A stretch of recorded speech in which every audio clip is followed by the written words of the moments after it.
हम BSc class में निर्देश तंत्र पढ़ रहे थे। निर्देश तंत्र की परिभाषा हमने पढ़ी थी। आज हम पढ़ेंगे निर्देश तंत्र के प्रकार और रूपांतरण समीकरण। ठीक है।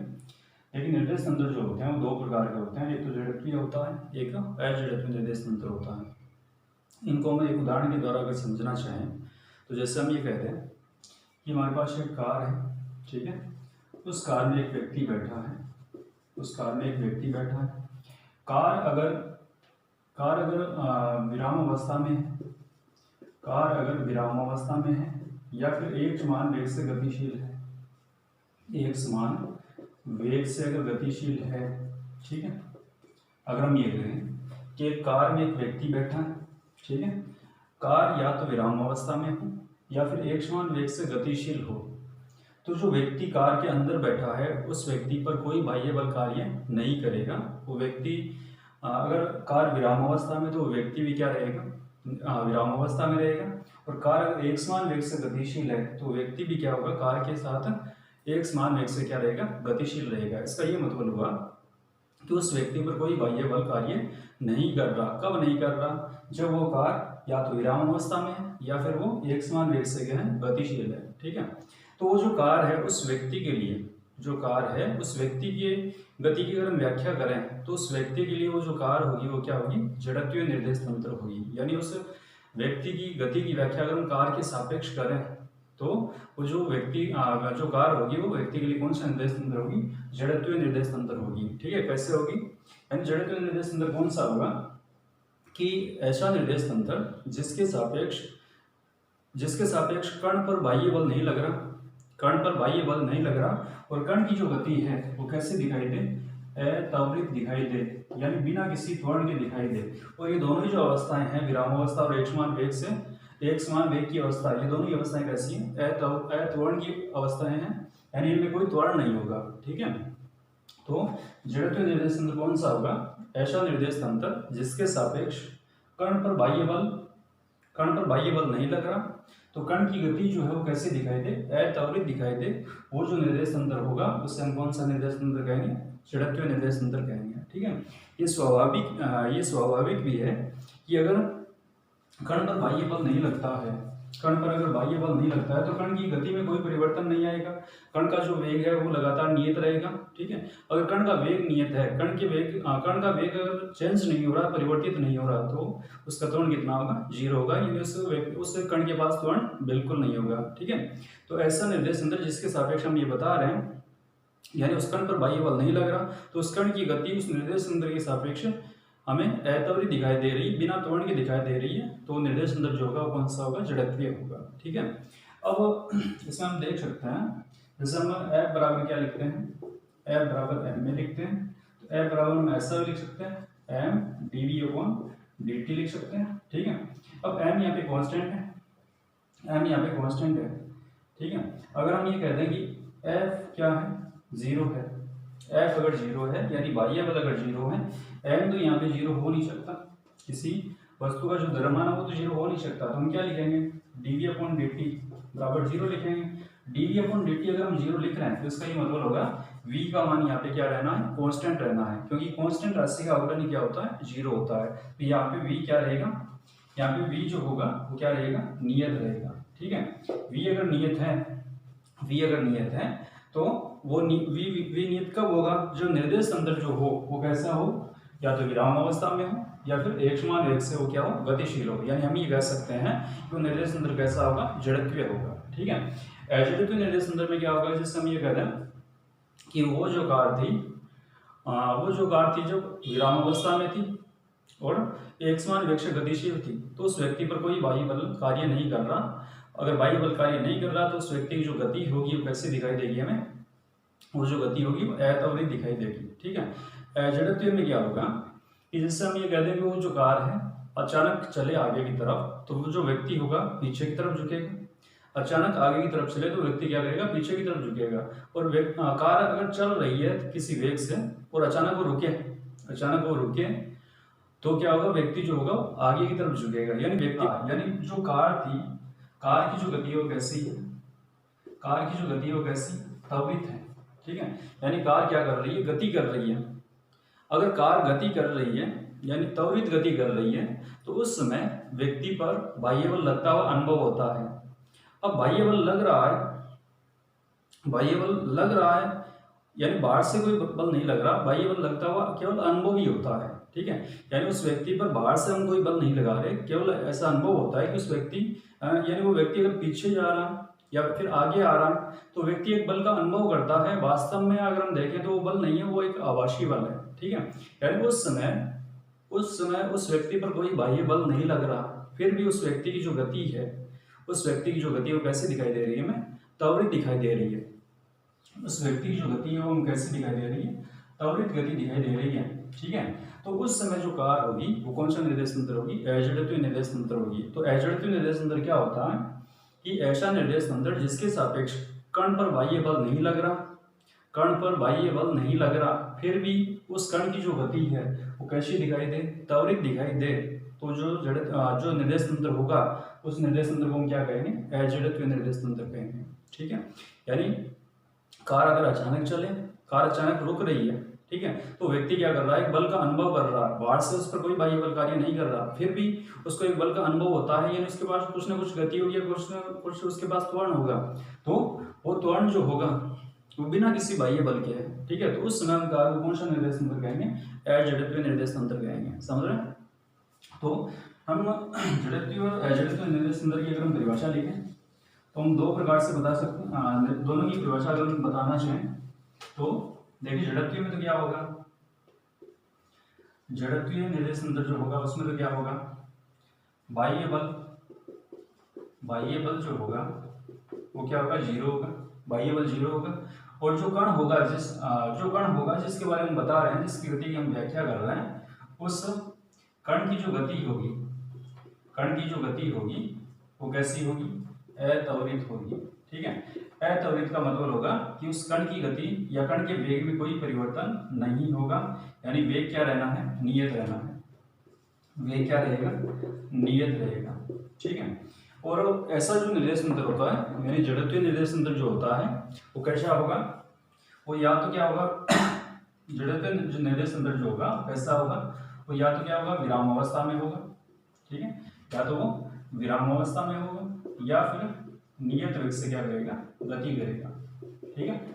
ऐसा जो निर्देश तंत्र होगा जो विराम अवस्था में हो या नियत वेग से गति करेगा, कौन सा होगा? जड़त्वीय होगा, ठीक है। अजड़त्वीय में क्या होगा?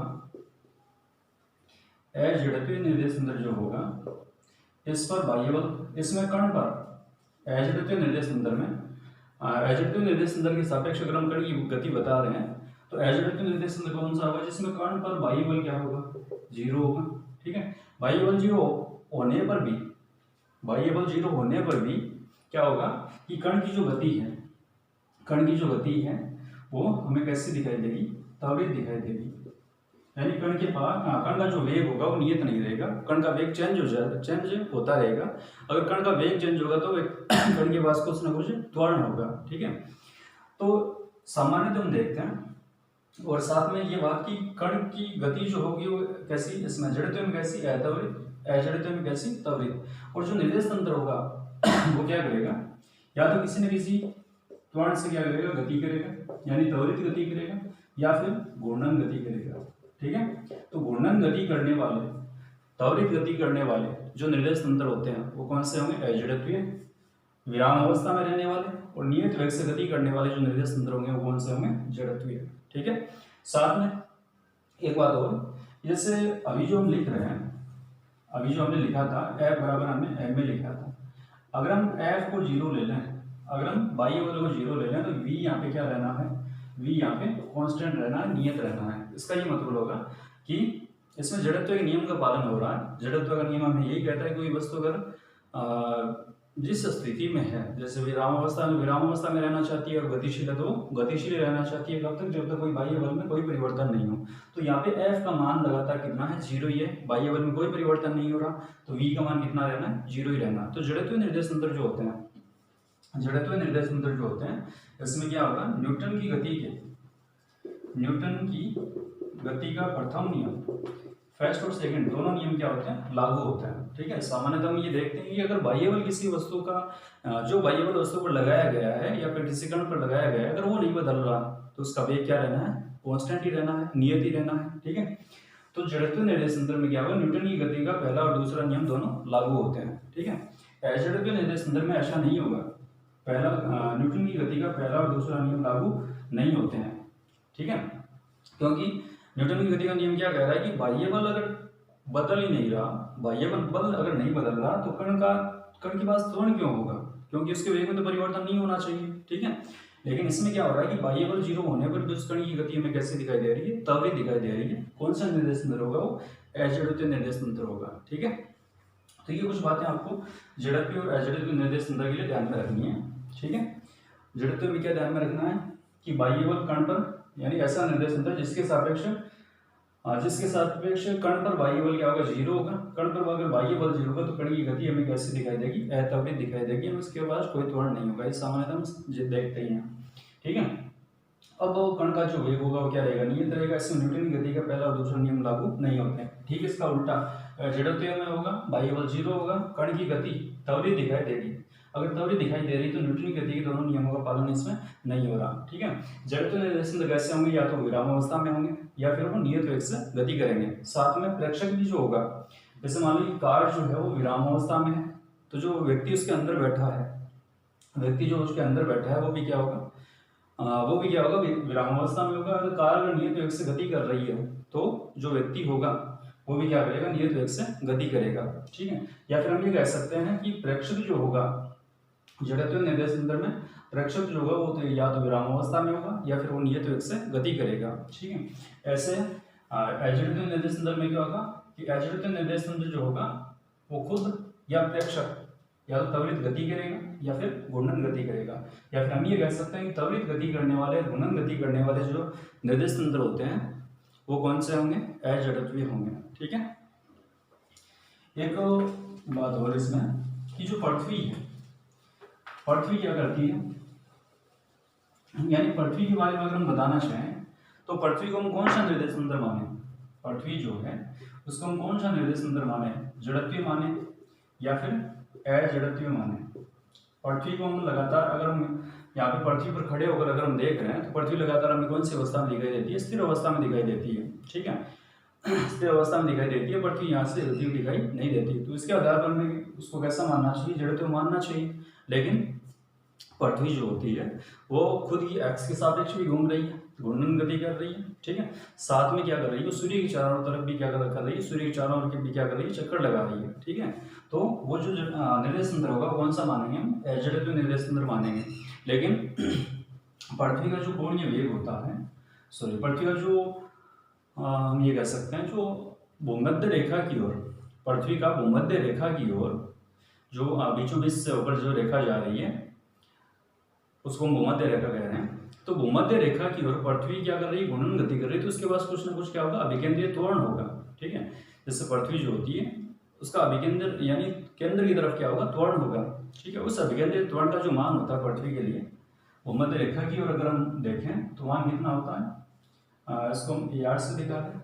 अभिकेंद्रीय त्वरण का मान होता है पृथ्वी के लिए AR बराबर 0.034 मीटर पर सेकेंड स्क्वायर होता है, ठीक है। तो ये वाला जो मान है ये मान बहुत ही नगण्य है, यानी अभिकेंद्रीय त्वरण का मान पृथ्वी के लिए बहुत ही नगण्य है। तो हम क्या कर सकते हैं, ये वाला मान हम नगण्य मानकर ये मान सकते हैं कि पृथ्वी जो है वो कैसा निर्देश तंत्र है, जड़त्वीय है, ठीक है। तो हम आगे जो भी अध्ययन करेंगे, जो भी अध्ययन हम करते हैं वो हम पृथ्वी को जड़त्वीय निर्देश तंत्र मानकर करते हैं, ठीक है। वैसे तो पृथ्वी कौन सा निर्देश तंत्र है, जड़त्वीय निर्देश तंत्र है, क्योंकि पृथ्वी कैसी गति करती है, घूर्णन गति कर रही है, ठीक है। और घूर्णन गति करने वाले जो निर्देश तंत्र होते हैं वो कैसे होते हैं, अजड़त्वीय होते हैं। लेकिन इसका जो अभिकेंद्रीय त्वरण है वो बहुत कम है, इसलिए हम पृथ्वी को जड़त्वीय निर्देश तंत्र मानकर अध्ययन करेंगे। या आगे से हम जो भी पृथ्वी के बारे में अगर बताएंगे तो हम ये मानकर चलेंगे कि पृथ्वी कौन सा निर्देश तंत्र है, जड़त्वीय निर्देश तंत्र है, ठीक है। वास्तव में वो अजड़त्वीय होती है, ठीक है। आगे देखिए, ये था आपका जड़त्वीय निर्देश तंत्र के बारे में। आगे देखिए रूपांतरण समीकरण होता है, रूपांतरण समीकरण। देखिए रूपांतरण समीकरण क्या होते हैं, जैसे मान लो कि हम ये कहें कि एक व्यक्ति प्लेटफॉर्म पे खड़ा है एक व्यक्ति है, वो प्लेटफॉर्म पर खड़ा है, ठीक है, ये उदाहरण हम कई बार देख चुके हैं।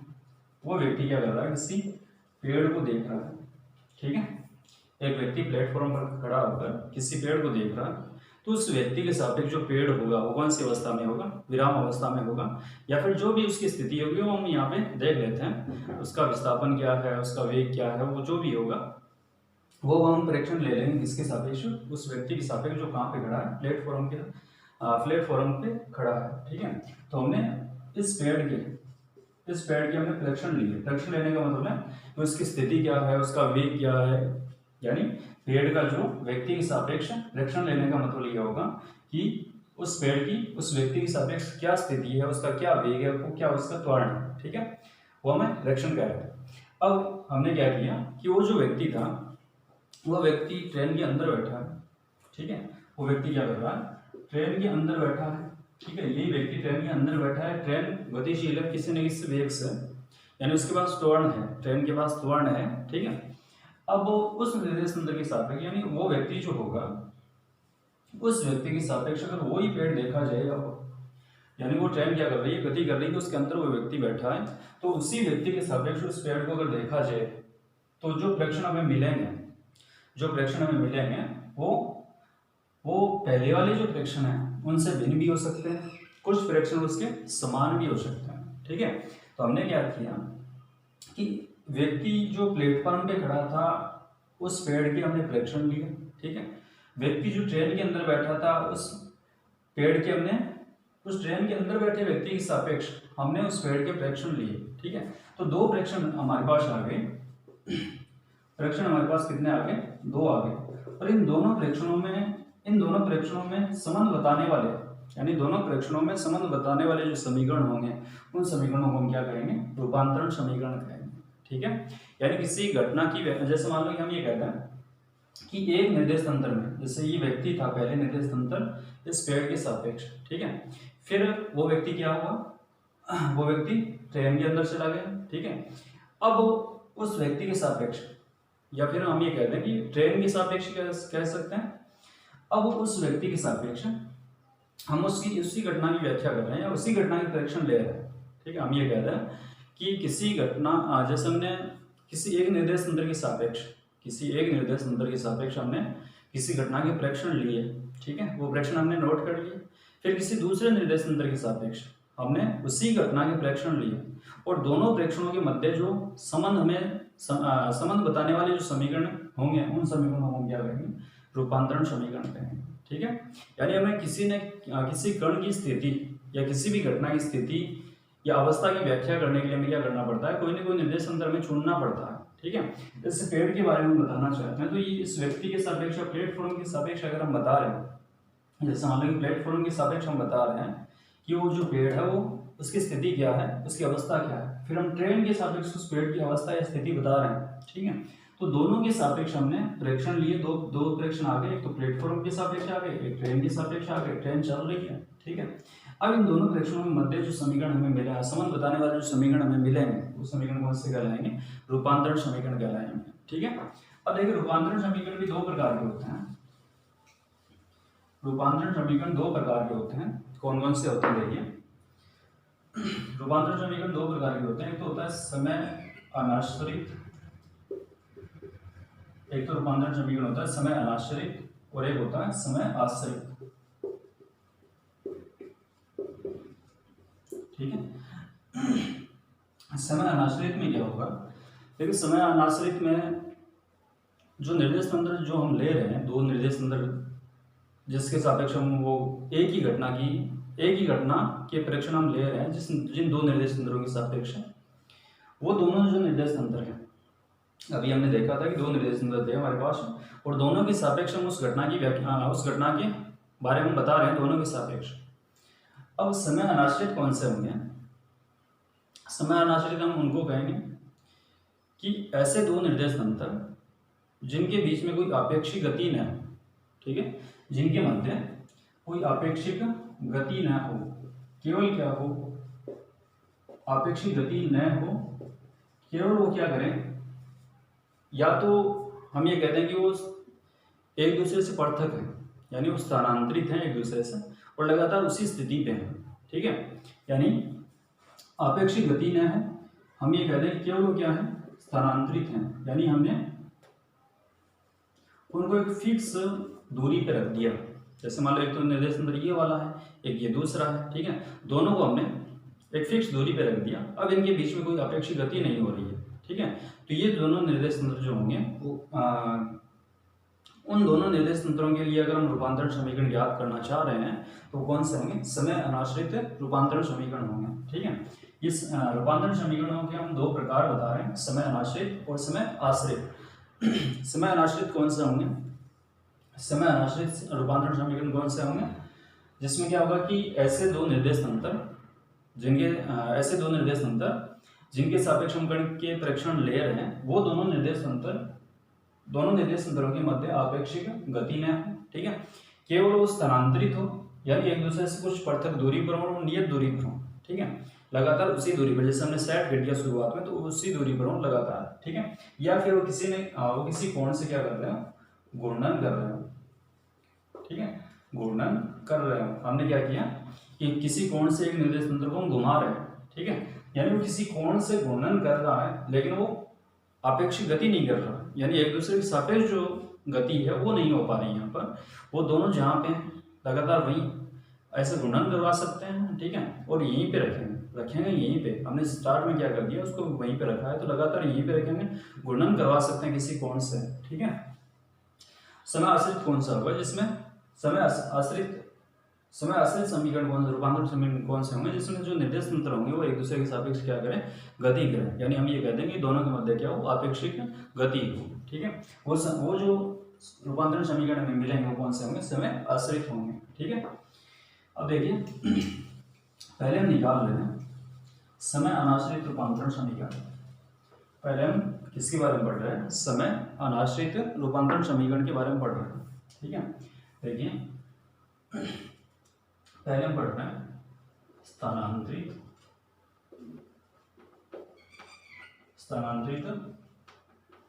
रूपांतरण समीकरण, ठीक है।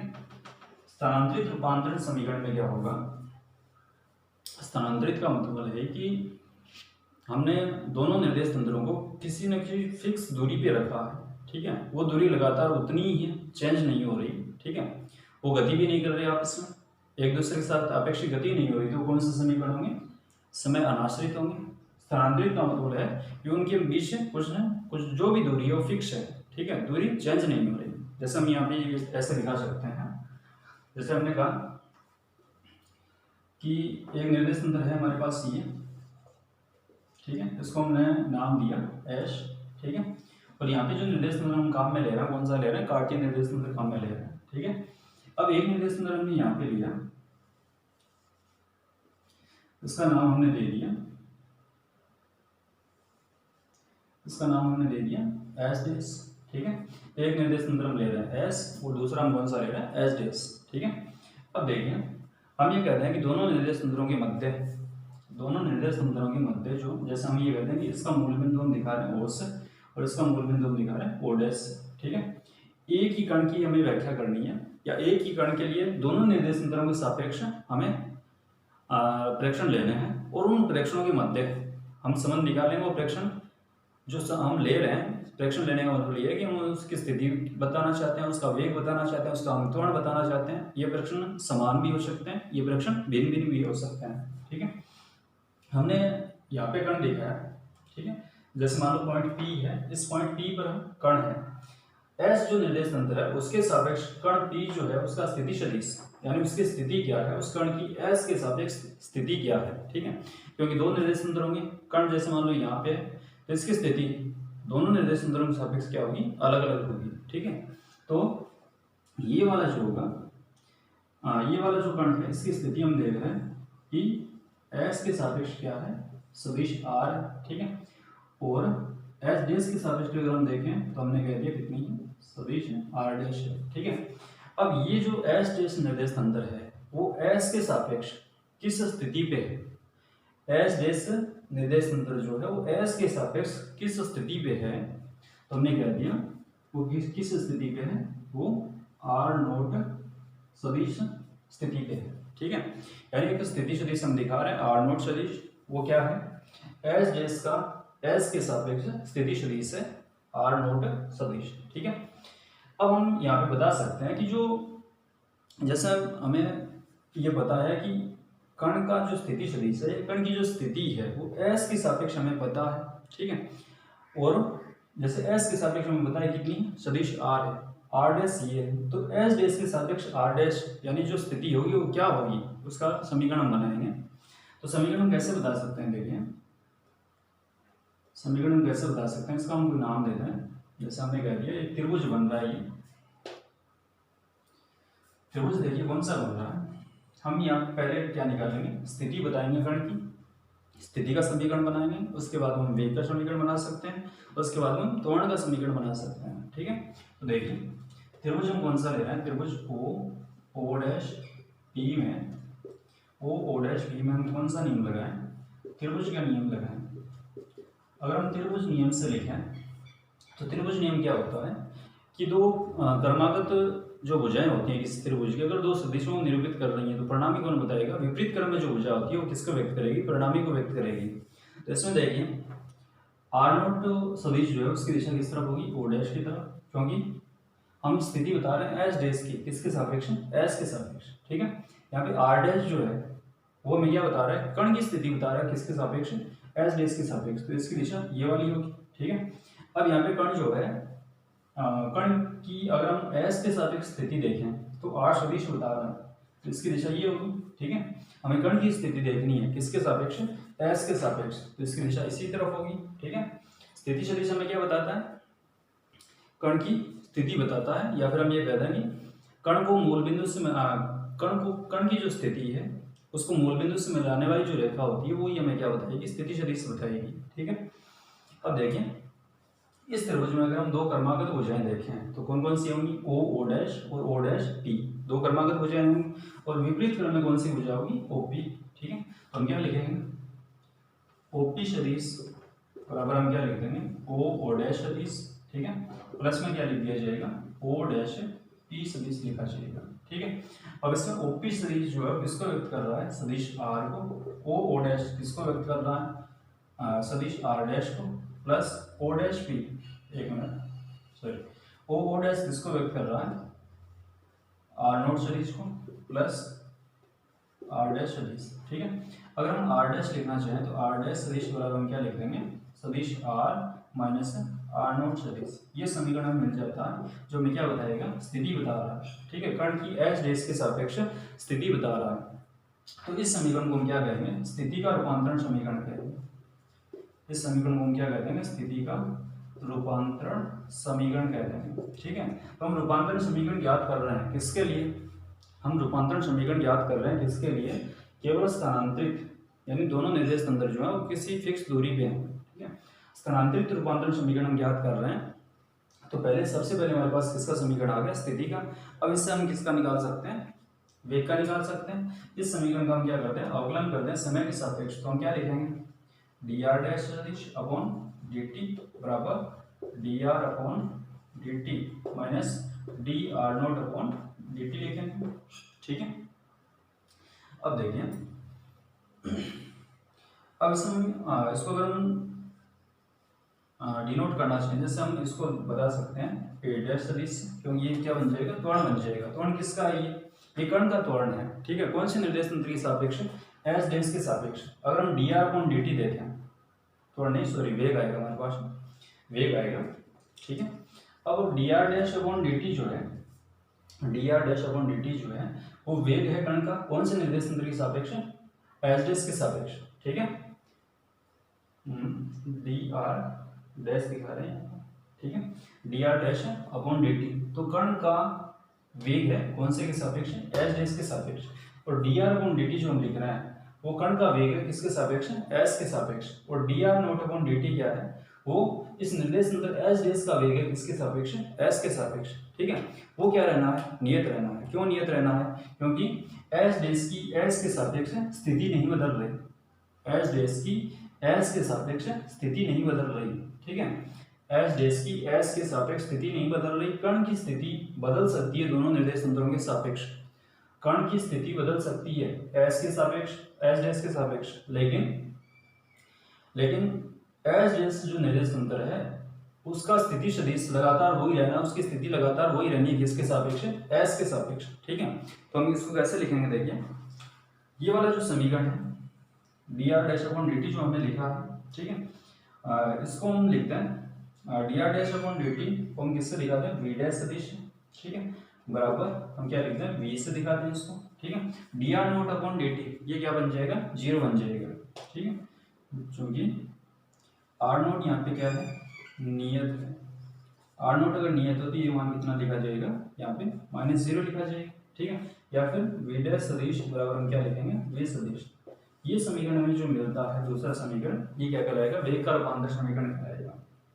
ठीक है, इसका ये मतलब होगा कि कण का जो वेग होगा दोनों निर्देश तंत्रों के सापेक्ष में क्या दिखेगा, समान ही दिखेगा। कण का वेग चेंज नहीं होगा। चेंज क्या होगा, कण की स्थिति बदल सकती है, कण की स्थिति बदल सकती है, लेकिन कण का वेग लगातार क्या रहना है, दोनों निर्देश तंत्रों के सापेक्ष क्या रहना है, सेम ही रहना है। ठीक है, अब देखिए इस समीकरण का अगर हम दोबारा अवकलन कर दें, समीकरण 2 जो हमें मिला है वो वेग का क्या कहलाएगा, रूपांतरण समीकरण कहलाएगा। अगर हम इसको हम एस कहते हैं, अगर हम समीकरण 2 का क्या करते हैं, टी के सापेक्ष, टी के सापेक्ष अगर हम अवकलन करते हैं,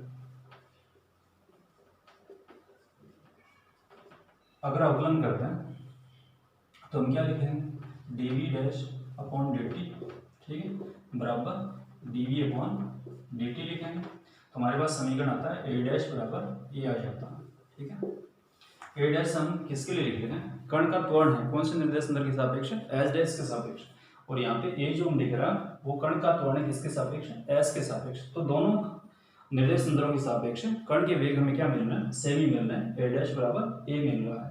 ये जो समीकरण हमारे पास आता है ये त्वरण का रूपांतरण समीकरण कहलाता है। तो हमने 3 समीकरण लिखे हैं, एक हमने लिखा स्थिति का रूपांतरण समीकरण, एक हमने लिखा वेग का रूपांतरण समीकरण, और एक हमने लिखा त्वरण का रूपांतरण समीकरण। ठीक है, तो ये हमें क्या बता रहे हैं, ये हमें बता रहे हैं कि कण के जो प्रेक्षण हमने दोनों निर्देश तंत्रों के सापेक्ष लिए हैं वो कैसे कैसे आ रहे हैं, दोनों में संबंध क्या है। ठीक है, तो दोनों में संबंध हमने देखा कि स्थिति तो बदल रही है, ठीक है, स्थिति तो परिवर्तित हो रही है, लेकिन कण का जो वेग है और कण का जो त्वरण है वो दोनों ही निर्देश तंत्रों के सापेक्ष क्या रह रहा है, सेम ही रह रहा है, नहीं बदल रहा है।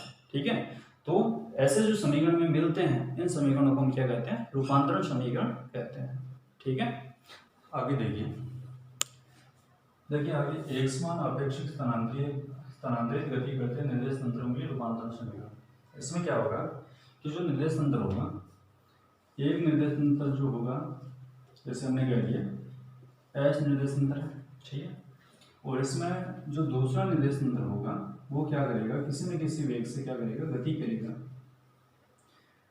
ये निर्देश तंत्र में कह दिया एस डैश और ये वाला क्या है, एस। ठीक है, अब इसमें हम ये कह रहे हैं कि जो एस डैश निर्देश तंत्र है एक समान आपेक्षिक स्थानांतरित गति, एक समान आपेक्षिक स्थानांतरित गति, यानी ये वाला जो एस डैश निर्देश तंत्र होगा वो किसी एक नियत वेग v से क्या करेगा, एक नियत वेग से v से क्या करेगा, गति करेगा। ठीक है, पहले क्या था, केवल स्थानांतरित गति के लिए, केवल स्थानांतरित गति के लिए हमने निर्देश तंत्रों के लिए रूपांतरण समीकरण हमने निकाले थे। ठीक है, उसमें तो क्या था कि एक फिक्स जगह पे थे दोनों, लेकिन अब ये वाला जो निर्देश तंत्र होगा वो क्या करेगा, एक नियत वेग से क्या करेगा, गति करेगा, किसके सापेक्ष, एस के सापेक्ष गति करेगा। ठीक है, अब हमने कह दिया कि ये जो कण है बिंदु P पर हम ले रहे हैं। ठीक है, बिंदु P पर जो कण है वो उसका जो वेग है, उसका वेग हम ये कह रहे हैं क्या है, u है किसके सापेक्ष, s के सापेक्ष, और हमने कह दिया v डैश है किसके सापेक्ष, s डैश के सापेक्ष। ठीक है, 3 वेग है हमारे पास। अब इसमें कण की स्थिति भी बदल रही है, इसमें कण की स्थिति भी बदल रही है, निर्देश तंत्र की स्थिति भी लगातार बदल रही है। ठीक है, तो जो स्थिति होगी अब यहाँ पे समय पर आश्रित होगी, स्थिति जो होगी वो समय के साथ क्या हो जाएगी, बदलती जाएगी। पहले स्थिति नहीं बदल रही थी, यानी दूसरा जो निर्देश तंत्र हम ले रहे थे उसकी स्थिति समय के साथ बदल नहीं रही थी, अब स्थिति बदलेगी। ठीक है, तो देखिए v जो हम लिख रहे हैं, v हम क्या लिख रहे हैं, v एस डैश का s के सापेक्ष हम वेग लिख रहे हैं, ठीक है, और वेग क्या है, नियत है v। u हम क्या लिख रहे हैं, कण p का s के सापेक्ष वेग लिख रहे हैं। v डैश हम क्या लिख रहे हैं, v डैश जो हम लिख रहे हैं वो s डैश निर्देश तंत्र का, s डैश निर्देश तंत्र के सापेक्ष कण p का वेग लिख रहे हैं, ठीक है। अब हम ये कहते हैं कि कण p जो है, सॉरी, पहले हम ये कहते हैं कि s डैश जो निर्देश तंत्र है वो s डैश और s निर्देश तंत्र दोनों का जो मूल बिंदु है वो o डैश प्रारंभ में मान लो कि t बराबर 0 समय पर दोनों के जो मूल बिंदु हैं वो एक दूसरे क्या है, संपाती हैं, ठीक है। फिर ये जो एस डैश जो निर्देश तंत्र है वो v वेग से चलना स्टार्ट करता है, और जब t समय पर अगर हम देखें, यानी समय कितना हो t, पहले समय कितना था, t बराबर 0, कब था, जब o डैश एक दूसरे क्या थे, संपाती थे, यानी दोनों के मूल बिंदु एक ही जगह पे थे, ठीक है। फिर जो एस डैश निर्देश तंत्र है वो किस वेग से चल रहा है, v वेग से चल रहा है, और v वेग यहाँ पे क्या है, नियत है। ये जो v वेग है वो क्या है, नियत है, ठीक है। अब इस नियत वेग से अगर ये एस डैश निर्देश तंत्र चल रहा है तो t समय पे वो कहाँ पे होगा वो हमें देखना है, ठीक है। वो अगर हम देखें तो ये t समय में कितनी दूरी तय कर लेगा, vt दूरी तय कर लेगा, ठीक है। t समय में जो एस डैश निर्देश तंत्र है वो s के सापेक्ष v वेग से अगर चल रहा है तो t समय में वो कितनी दूरी तय कर लेगा, vt दूरी तय कर लेगा, ठीक है। हम ये कहें कि इस कण p का स्थिति सदिश s के सापेक्ष देखिए कण हम यहाँ पे दिखा दें, s के सापेक्ष अगर हम देखें स्थिति सदिश, हमने कह दिया सदिश r, ठीक है। s डैश के सापेक्ष देखें हमने कह दिया r डैश, ठीक है, r डैश, और ये वाला जो होगा इसको हम दिखा रहे हैं किससे, r नोट सदिश से। अब ये जो r नोट सदिश होगा वो क्या होगा, वो vt होगा, r नोट है सदिश होगा वो क्या होगा, vt होगा। क्यों होगा, क्योंकि अब ये जो स्थिति हम दिखा रहे हैं वो कब दिखा रहे हैं, t समय पे दिखा रहे हैं। पहले क्या थे, ये दोनों एक ही जगह पे थे, दोनों एक दूसरे के संपाती थे। अब कुछ ना कुछ वेग से यानी v वेग से ये s डैश निर्देश तंत्र t समय में कहाँ पे पहुंचा वो हमें कौन बताएगा, r नोट बताएगा। r नोट होगा कितना, vt होगा, ठीक है। इसमें चेंज वही, चेंज थोड़ा सा ही होगा, बाकी सेम ही है, ठीक है। अब इसमें चेंज हम क्या करेंगे, देखिए पहले हम स्थिति का समीकरण बनाएंगे। स्थिति का समीकरण हमारे पास क्या आएगा, स्थिति का समीकरण अगर हम बनाएं तो हम त्रिभुज लेंगे, कौन सा, त्रिभुज o डैश p में नियम वही लगाएंगे त्रिभुज का। अगर हम त्रिभुज नियम से लिखें तो हम क्या लिखेंगे, r नोट की दिशा o डैश की तरफ, r डैश की दिशा p की तरफ, r की दिशा p की तरफ, ठीक है। तो दो क्रमांक हो जाए इसमें o डैश p, और विपरीत क्रम में कौन सी, OP। हम क्या लिखेंगे, OP सदिश बराबर o डैश प्लस में हम क्या लिखेंगे, o dash p। o dash OP किसको व्यक्त कर रहा है, सदिश r को, o डैश r नोट सदिश, और ये लिखा जाएगा r डैश सदिश, ठीक है। तो r डैश सदिश बराबर हम क्या लिखेंगे, r माइनस r नोट सदिश, ठीक है। अब यहाँ पे हम क्या लिखेंगे, r सदिश माइनस r नोट किसके बराबर है, vt के, तो हम यहाँ पे लिख देंगे v सदिश t, ठीक है।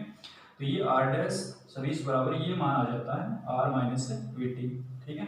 तो ये जो समीकरण हमें मिला, ये समीकरण क्या कहलाता है, स्थिति का रूपांतरण समीकरण कहलाता है, ठीक है। तो सबसे पहला रूपांतरण समीकरण हमारे पास आ जाता है किसके लिए, स्थिति का रूपांतरण समीकरण आ जाता है। अब हम क्या कर सकते हैं, वेग और त्वरण दोनों के रूपांतरण समीकरण हम निकाल सकते हैं। इस समीकरण का हम क्या करते हैं, अवकलन करते हैं किसके सापेक्ष, समय के सापेक्ष, ठीक है। अगर हम इसका अवकलन करते हैं समीकरण 1 का, अगर हम इसका अवकलन करते हैं समय के सापेक्ष तो हम क्या लिखेंगे, dr डैश अपॉन dt बराबर dr अपॉन dt, ठीक है, माइनस यहाँ पे क्या आ जाएगा v, ठीक है, यहाँ पे क्या आ जाएगा v आ जाएगा। अब dr डैश अपॉन dt जो है ये स्थिति में परिवर्तन की दर है, कण की स्थिति में परिवर्तन की दर है कौन से निर्देश तंत्र के सापेक्ष, एस डैश के सापेक्ष, और स्थिति में जो परिवर्तन की दर आएगी उसको हम क्या कहेंगे, वेग कहेंगे, ठीक है। और एस डैश के सापेक्ष कण का वेग हम किससे दिखा रहे हैं, v डैश से, ठीक है। एस के सापेक्ष कण का वेग हम किससे दिखा रहे हैं, u से, तो हम क्या लिखेंगे यहाँ पे v डैश बराबर u माइनस v लिखा जाएगा, ठीक है। तो जो समीकरण हमारे पास मिलेगा वो समीकरण क्या कहलाएगा, वो वेग का रूपांतरण समीकरण कहलाएगा, ठीक है। तो हम क्या लिखेंगे यहाँ पर, अब ये वाला जो समीकरण है इसको हम ऐसे लिखते हैं D R dash upon D T की जगह हम क्या लिखते हैं वी डैश बराबर D R upon D T की जगह हम क्या लिखते हैं यू, ठीक है, माइनस वी। तो ये जो समीकरण में मिलता है ये समीकरण क्या कहलाएगा, ये जो समीकरण में मिलता है ये क्या कहलाएगा, वेग का रूपांतरण समीकरण कहलाएगा, ठीक है। वी डैश बराबर यू माइनस वी जो हमने लिखा है ये समीकरण क्या कहलाएगा, वेग का रूपांतरण समीकरण कहलाएगा। और ये जो समीकरण हम लिख रहे हैं ये स्थिति का रूपांतरण समीकरण होगा, ठीक है। स्थिति हम किसकी बता रहे हैं, कण की बता रहे हैं। वेग भी हम किसका बता रहे हैं, कण का ही बता रहे हैं, ठीक है।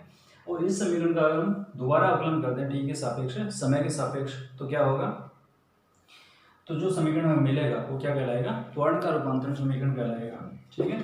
इस समीकरण का हम दोबारा आकलन करते हैं, ये समीकरण हमें मिला कौन सा, ये दूसरा समीकरण। तो समीकरण 2 का अगर हम आकलन करते हैं, समीकरण 2 का अवकलन किसके सापेक्ष है, समय के सापेक्ष। तो हम क्या लिखेंगे डी वी डैश सदिश लगा रहे हैं सभी पर, सभी सदिश राशियां, D we dash upon D T बराबर हम क्या लिखेंगे डी यू सदिश upon D T minus D V सदिश अपॉन डी टी, ठीक है। इसमें क्या होगा D V upon D T जो होगा वो कितना होगा, जीरो होगा। जीरो क्यों होगा, क्योंकि वी यहाँ पे क्या है, कांस्टेंट है, नियत है। वी अगर नियत है तो ये वाला मान हमें क्या मिलेगा, जीरो मिलेगा। तो d we dash upon D t यहाँ पे ये इतना ही मिलेगा ना, d we dash upon D T बराबर d u upon D T minus zero, ठीक है, ये जीरो मिला। अब इसको हम ऐसे लिख सकते हैं D we dash upon D T, ये वेग में परिवर्तन है, किसके, कण के वेग में परिवर्तन है, किसके सापेक्ष, एस डैश के सापेक्ष।